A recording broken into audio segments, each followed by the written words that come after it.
hello, if you're given the EE director role for a month, what would you change and do? I'll make your ass just the fuck up. I did interrupt the introduction. I had to redo the intro. I might have to include the intro. No, you don't. It's garbage. You've ruined my life, Ash. How could you do? Sad little life, Jane. Is that the fucking Come Down Me quote? That's the Come Down Me clip, yeah. A sad. I was just gonna hit you with some mad egotist. I've saved your life, motherfucker. I've saved. So imagine I seriously went into that. That would be unreasonable. Who saved your life? I saved your fucking life. How about that? I saved your career, brother. Who writes your checks? No one. No, it's me. If you're wondering, we had a disagreement off camera. Ash was thinking of a chocolate bun. I was thinking of a nice raspberry cream bun. So, yeah. Fuck that. I want raspberry. I don't like chocolate that much. Oh, yeah. It was the other way around then. It was he wanted a raspberry and I wanted chocolate. Actually, I like blueberry. Nice. Piggy's trying to have a break. He already had his break. I did no. I did not. There's no fucking question mark. I don't think the question mark is the real deal breaker. All right, I suppose just to fully, this has already been like a minute of nonsense.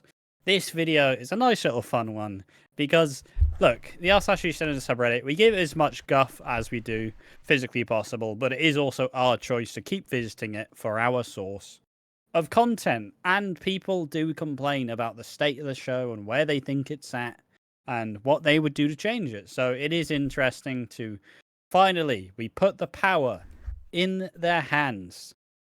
And now it's time to see what the fuck they do with it. I will say, if I was given the director's role, I would honestly, I'd give Chris Clenshaw a firm handshake and just tell him to keep doing what he's doing because I'm really enjoying it. I know that's like a really shill answer and it's kind of wanky, but like, you know, some people will call me out for glazing, but I wouldn't change too much about the format of the show. I bring Chris Clenshaw. I would be like Chrissy C. You know, we're tight. You know, drop the C's.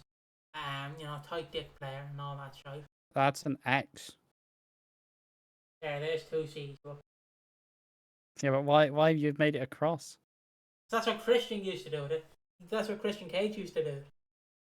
He'd hold up the 2 C's. Fair enough. It's less funnier this way. So yeah, it's I'd give him a handshake, slap his arse. It's like the for context, when Hugh Jackman started working out again for Wolverine for the MCU, he had to do a pantomime or he had to do a play. He's in the doors, and basically he ripped his pants. One of the people checked his back, checked the back of him, looked at his arse. Like they looked up and down, looked at his arse, went, "Daddy's back."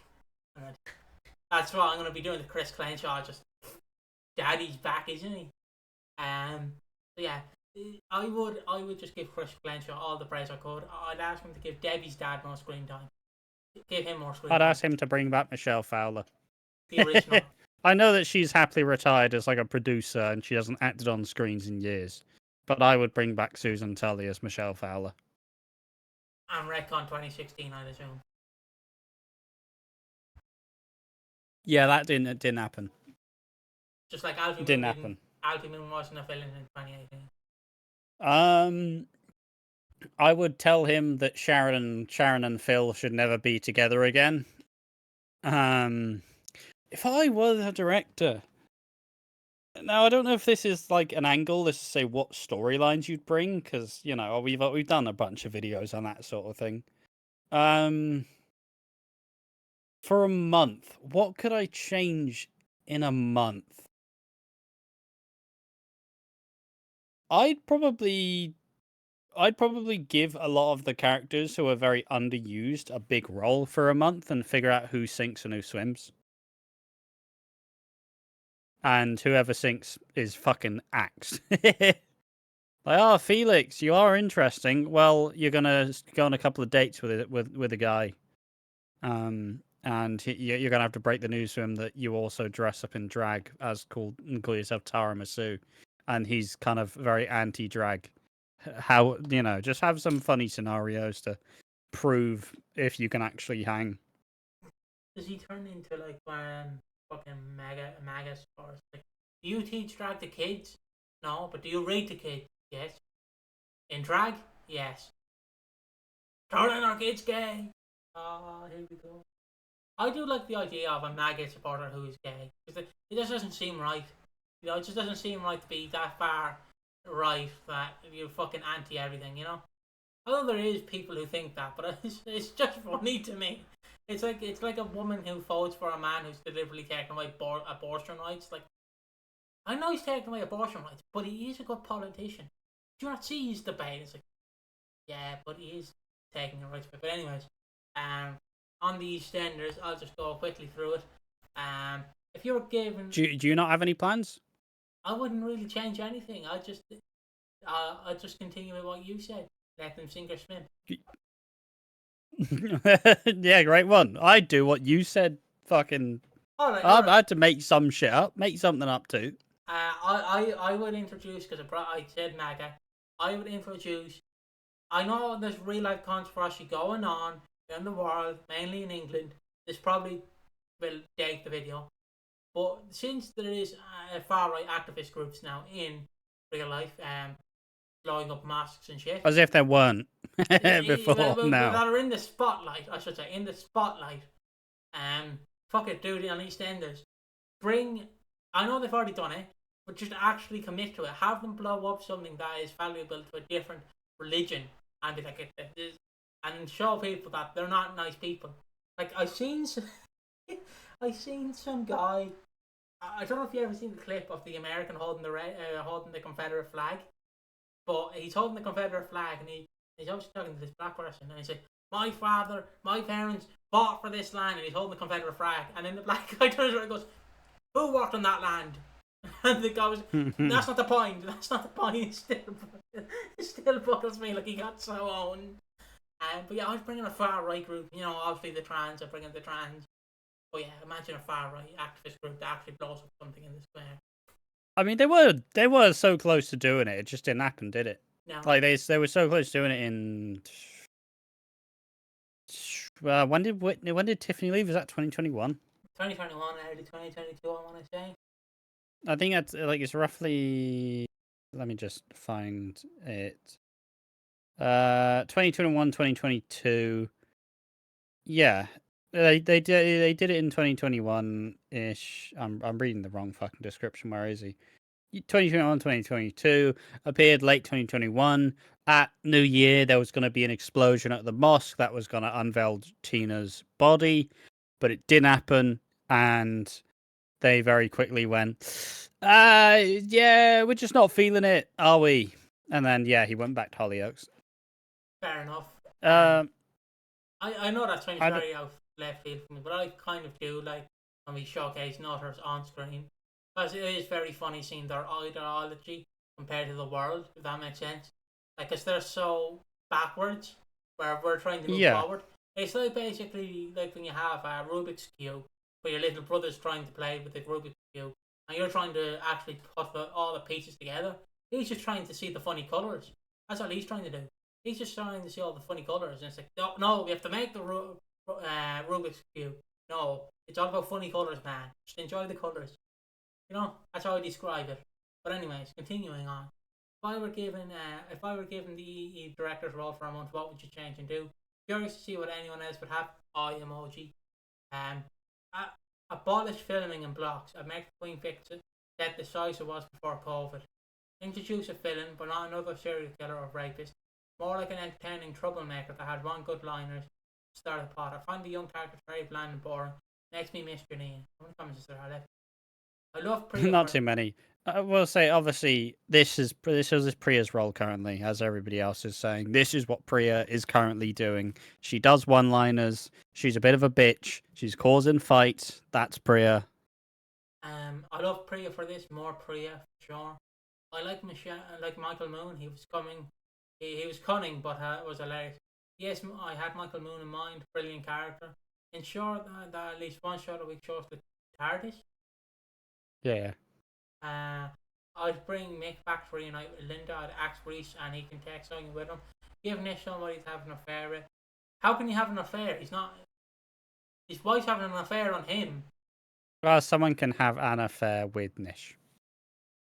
With reunite Kath and Alfie, but no, God, I'm already declining her. I'm already declining a role. You're not getting it. Kath and Alfie, but no affairs, people. Let them be happy. They can't be fucking happy. They're never happy. The road for Cat and Alfie is paved with hot coals. They cannot get past it without like taking damage. It's just how it works, unfortunately. Like it is very frustrating, but if there's one thing that we just never see is Cat and Alfie being happy. And I'd love to say, and I'd love to be proved wrong, but I also just don't want it again. Like, obviously, we bring up Alfie Moon 2018 so many times, but I can't fucking deal with it again. Give Phil a terminal illness so he can redeem himself. See, I was liking your pitch first, but you're adding too many spices to it. Yeah. Give Billy and Honey some long-term happiness. Axe, Avani, Barney, and Felix. Give Zach a love interest. No. Can I downvote him? Downvote and go on. Yeah, that's what you get.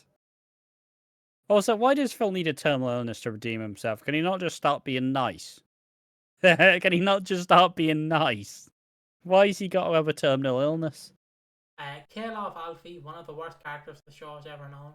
He told Kat she deserved to be raped as a kid.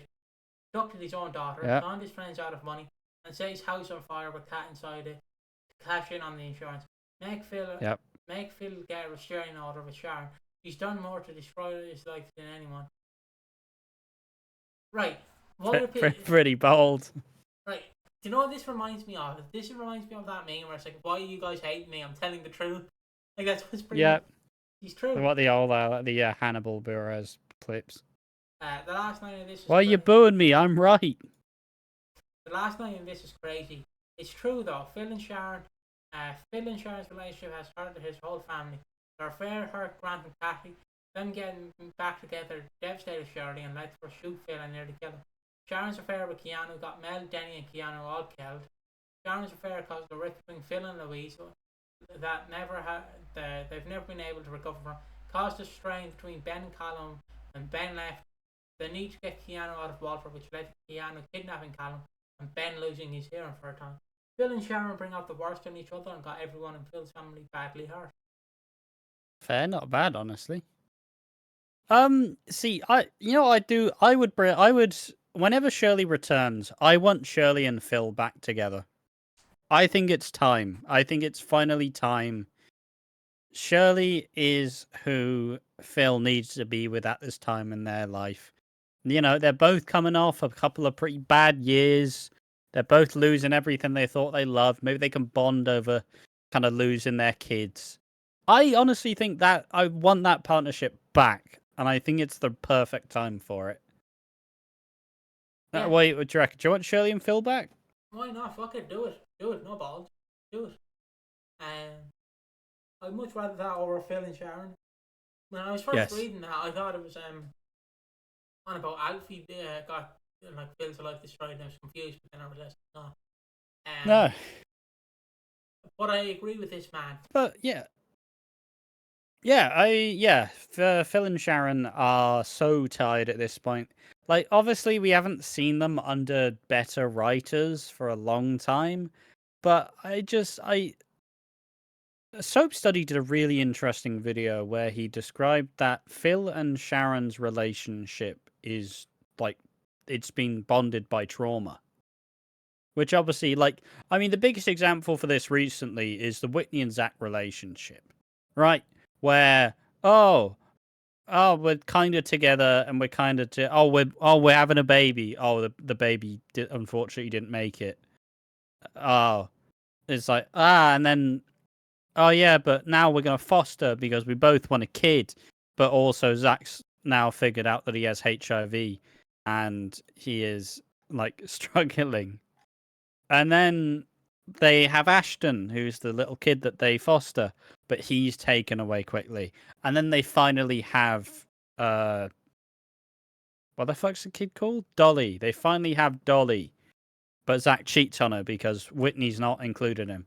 That's a relationship that was held together by their trauma and what their desires were, rather than their actual relationship. And that's kind of the issue with Phil and Sharon. Obviously, I'll give it a chance if that's the way that Clenshaw is going, because I appreciate his writing. I like how he does stuff. But also, like, I'd be willing to see. I'd be happy to see Phil and Kat back together. I'd be happy to see Phil and Kathy get together after all this time. I'd be happy to see Phil and Shirley. But I think Phil and Shirley's probably my. That's the thing I'd want the most, because you bring back Shirley, and there's a high chance that maybe she does just mesh back in with the Knight family. But also, there's a chance that what Dean said about her was true, and she doesn't believe Linda anymore.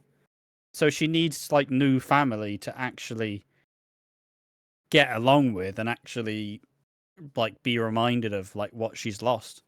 So I think putting her with Phil is probably the best way to reincorporate her. And their dynamic, like I think at this stage in their lives, they just want someone to love and they want someone to help them like raise their family. And Whatever family they have left. I think this is a perfect way to close off this video, remembering the good times and not the bad times.